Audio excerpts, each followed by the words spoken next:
Hi అండి, నేను మీ హర్లతాని. రోజు నేను మీకు ములంకాడ పచ్చడి అనేది చేసి చూపిస్తున్నానండి. ములంకాడల నిలవ పచ్చడి ఉంటుంది కదా, మనం నిలవ పచ్చడి అనేది ఈరోజు నేను మీకు ఈ వీడియోలో అయితే షేర్ చేసుకుంటున్నాను. వీడియో ఎండింగ్ వరకు అయితే చూడండి తప్పకుండా.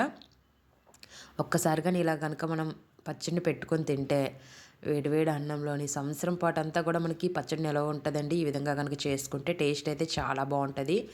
మీరు కూడా ఒకసారి తప్పకుండా ట్రై చేయండి. ముందుగా నేను ఒక 200 గ్రాములు చింతపండు తీసుకున్నానండి. దాన్ని వేడి నీటిలో నానబెట్టి కొద్దిసేపు ఉంచుకోవాలి, ఒక 5 నిమిషాల పాటు. తర్వాత ములంకాడలు చూసారు కదా, ఇలాగా ఒక్కొక్క అంగుళము ముక్కలుగా ఇలా కట్ చేసుకోవాలి. మరీ లేతవి తీసుకోకూడదండి. చూసారు కదా, ఈ విధంగా ఉండాలి. అలాగే కొద్దిగా ఫ్రెష్గా ఉండాలన్నమాట. ములంకాడలు సన్నగా అయితే ఉండకూడదు. ముందుగానే మనం ములంకాడల్ని వాష్ చేసుకొని బాగా కడిగి తడిగుడ్డతోని బాగా తుడుచుకొని ఇలా ముక్కల్లా చేసుకోవాలండి. తడి అనేది మనకి అసలు ఉండకూడదనమాట.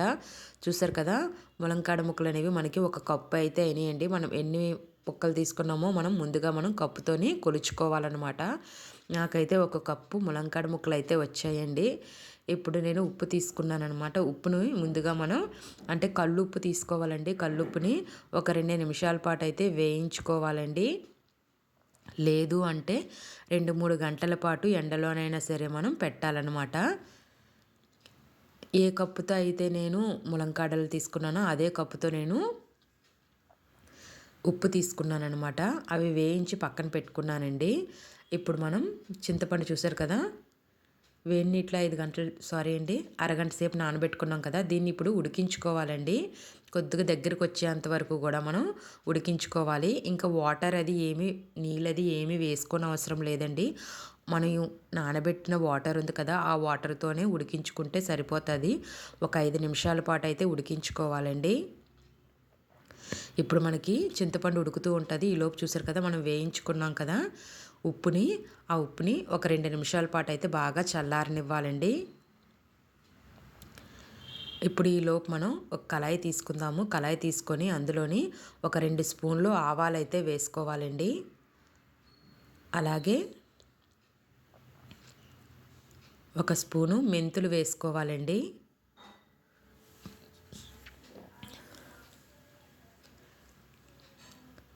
మెంతులు వేసుకొని చిటపట అయ్యేంత వరకు కూడా మనకు సౌండ్ వస్తుంది కదా, చిటపట్లు వచ్చేంత వరకు కూడా ఉంచుకొని స్టవ్ అనేది ఆఫ్ చేసుకోవాలి. లేదు అంటే మనకి మెంతులు అనేవి చేదు వస్తాయండి. చూసారు కదా, మనకి ఇంకా చింతపండు అనేది ఈ విధంగా వచ్చిన తర్వాత స్టవ్ ఆఫ్ చేసుకోవాలండి. చూసారు కదా, గుజ్జుగా వచ్చింది కదా, వాటర్ అంతా కూడా మనకి ఆవిరైపోయింది. దగ్గరకు వచ్చిన తర్వాత మనం స్టవ్ ఆఫ్ చేసుకోవాలి చింతపండుకి. చూసారు కదా, ఇది కూడా చిటపట్లాడుతుంది కదండి. ఇప్పుడు దీన్ని కూడా మనం స్టవ్ ఆఫ్ చేసుకోవాలి. ఇప్పుడు ఇది 1 నిమిషం చల్లారనిచ్చాక మనం ఇందులోని ఈ ఆవాలు మెంతులు ఉన్నాయి కదా, దీన్ని మనం పొడి చేసుకోవాలండి. చూసారు కదా, ఇది పొడి చేసుకున్న తర్వాత ఇందాక వేయించి పక్కన పెట్టుకున్న ఉప్పు ఉంది కదండి, కల్లుప్పు, ఈ ఉప్పుని కూడా మనం మిక్సీ పట్టుకోవాలండి. మెత్తగా చేసుకోవాలి.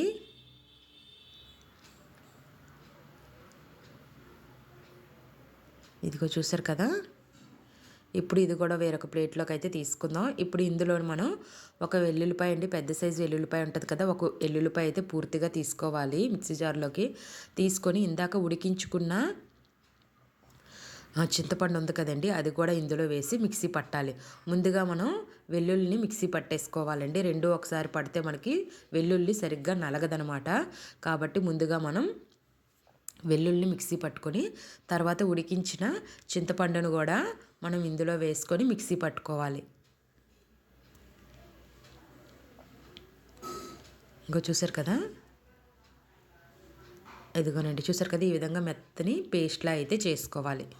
ఇప్పుడు ఇందాక ములంకాడలు ఏ గిన్నెతో అయితే తీసుకున్నామో అదే గిన్నెతో వేరుశనగ నూనె అండి, పల్లీల నూనె అంటారు కదా, పల్లీల నూనె అయితే తీసుకోవాలి. ఒక పెద్ద పాత్రని అయితే మనం స్టవ్ మీద పెట్టుకొని స్టవ్ ఆన్ చేసుకున్న తర్వాత ఈ పల్లీల నూనె ఉంది కదా, ఈ పల్లీల నూనె వేసుకొని ఇందులోని మనం ములంకాడ ముక్కల్ని వేయించుకోవాలండి. మరీ డీప్ ఫ్రై చేసేయకూడదండి. లైట్‌గా వేగితే మనకి సరిపోతాయన్నమాట. మరీ బాగా ఎక్కువగా ఫ్రై చేయకూడదు. ఒక 3 నిమిషాల పాటు ఫ్రై చేసుకుంటే సరిపోతది. చూడండి నేను చూపిస్తాను కూడానా.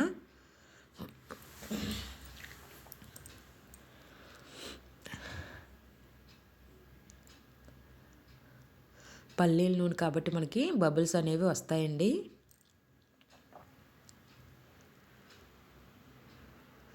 ములంకాడ ముక్కలకి తడి అనేది లేకుండా మనం చూసుకోవాలండి.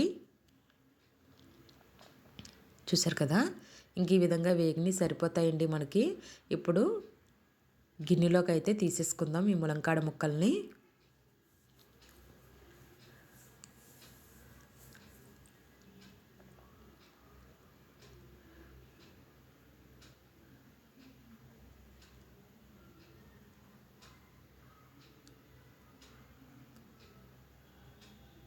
చూస్తారు కదా, ఈ విధంగా అయితే వేగాలండి.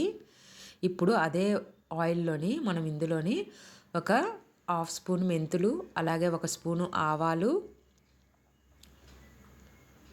1 స్పూన్ జీలకర్ర,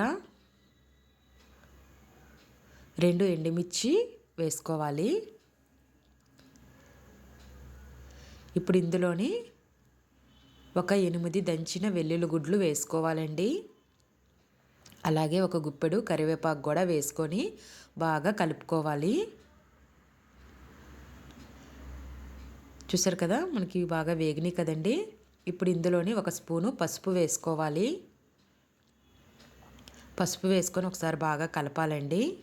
సిమ్లోనే పెట్టుకోవాలండి, హైలో అస్సలు పెట్టొద్దు, సిమ్లో పెట్టుకోవాలి. తర్వాత కొద్దిగా ఒక 1/2 స్పూన్ వరకు ఇంగువ వేసుకోవాలి. మరీ ఎక్కువ ఇంగువ వేసుకోకూడదండి, కొద్దిగా ఇంగువ వేసుకోవాలి. వేసుకొని మళ్ళీ ఒకసారి బాగా కలుపుకోవాలండి. కలుపుకొని స్టవ్ ఆఫ్ చేసుకోవాలి.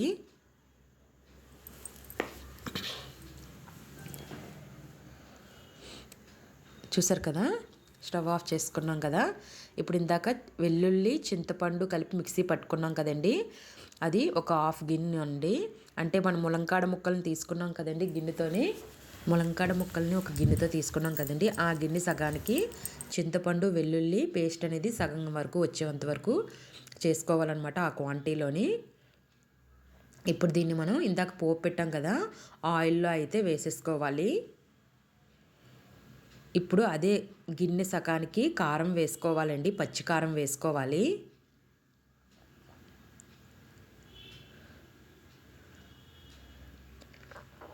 మళ్ళీ అదే గిన్నె సగానికి ఇందాక మిక్సీ పట్టుకున్నాం కదండి కళ్ళు ఉప్పు, ఆ సాల్ట్ కూడా వేసుకోవాలి. మళ్ళీ ఒక 2 రోజుల తర్వాత సరిపోలేదు అని అనుకుంటే మనం కొద్దిగా సాల్ట్ కారం అనేది కలుపుకోవచ్చండి. ఇందాక ఆవాలు మెంతులు పొడి చేసుకున్నాం కదా, ఆ పొడి కూడా ఇందులో వేసుకోవాలి. మీరు ఇదే కొలతలతో కనుక చేసుకుంటే పచ్చడి అనేది చాలా బాగుంటుందండి. మీరు కూడా ఒకసారి తప్పకుండా ట్రై చేయండి. ట్రై చేసిన తర్వాత ఎలా ఉందో కామెంట్ చేయడం మాత్రం మర్చిపోకండి.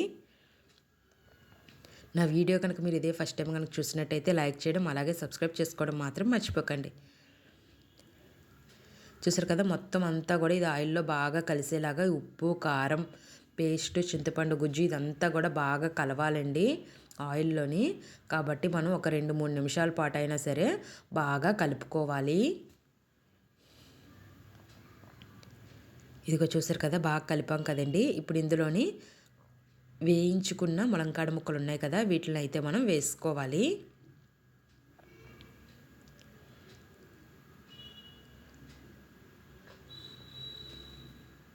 వేసుకొని ముక్కలకి ఈ ఉప్పు కారం అంతా కూడా బాగా పట్టే విధంగా కలుపుకోవాలండి.